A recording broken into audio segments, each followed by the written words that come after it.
Hey, what's up everyone? So Apple just dropped the newest version of iOS, and get this, it's not iOS 19, but it's iOS 26. Totally unexpected. They unveiled it at WWDC yesterday. For you who doesn't know why, Apple wanted to have one naming system for all its software. So no more getting confused, trying to remember if you're on the latest macOS, Vision OS, or watchOS, it's all just 26 now. Simple.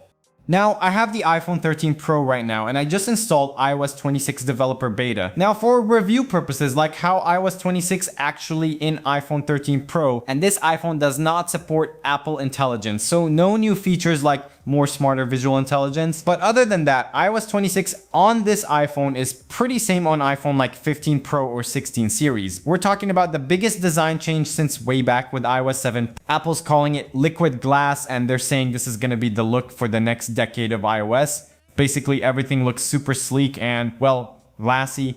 It reflects and refracts stuff around it, which really makes your content pop. So many things are almost see-through now. The controls, menus, even the app icons and widgets, it's everywhere.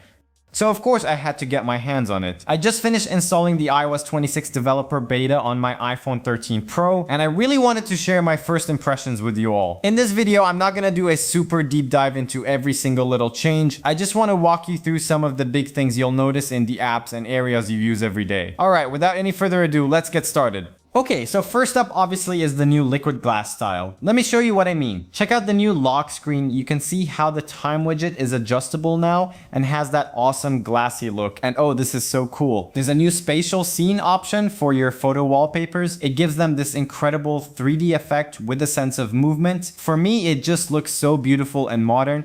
Alright, let's head over to the home screen. Look at this. Apple has made some major changes to the app icons, and honestly, I'm a huge fan. It feels so different from iOS 18. The really cool thing about liquid glass is how it's supposed to change based on what you're doing. It's designed to act like real glass, so the colors kind of adapt to your wallpaper and whether you're in light or dark mode. And because it's all happening in real time, when you move your phone, you can actually see the light glinting off the buttons and sliders. It's a small detail, but it just feels so premium. You'll seriously see this liquid glass look all over the place in iOS 26 in all of Apple's own apps. Your notifications, the lock screen, control center, the home screen, everywhere. And they're giving developers the tools to use it in their apps too. So everything should feel super unified and cohesive. And that dynamic glass background on the folders just looks so sleek. Now, when you go to edit the home screen, there's a new customization option here. Apple added a clear option, which, okay, I gotta be honest, it's not great right now. It makes the icons and text really hard to see, you know. It's just not very readable. I'm pretty sure Apple will tweak this and fix it in a future update. I've noticed the same thing in the control center when you swipe down. It's glassy, but it feels a little unfinished, you know what I mean? I'm hoping Apple cleans this up soon. But what I really love is the updated tinted mode. It's so much more glassy and dynamic now, and you can adjust the color. I think this looks fantastic. Next up, the camera app. Apple gave it a big overhaul. You can see the icon is new, and when we open it up, whoa, they've really streamlined the layout.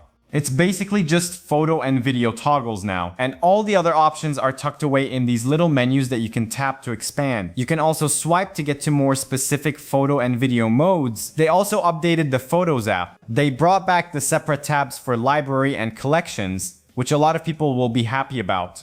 And get this, you can activate spatial scene on any of your images to give them that cool 3D look.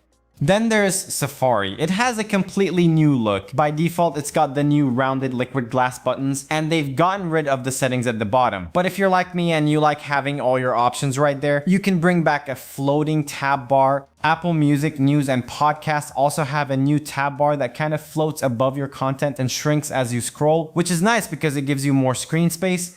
Let's pop over to the settings. This has a new layout and design too. As you can see, the search bar is now at the bottom, which is interesting. And here's something really great feature for me that the iPhone 13 Pro doesn't have. In the battery settings, Apple has added a new feature called Adaptive Power. And this feature is only available for iPhones that support Apple Intelligence. So the 13 Pro definitely does not support it. This feature is designed to make these little performance tweaks to help improve your battery life. Apple says it might do things like lower the brightness a bit or let some background tasks take a little longer. It's also supposed to automatically turn on low power mode when you hit 20% depending on what you're doing. This seems to be that battery saving feature that was rumored before iOS 26 came out, and it's apparently going to be a big deal for the iPhone 17 Air models.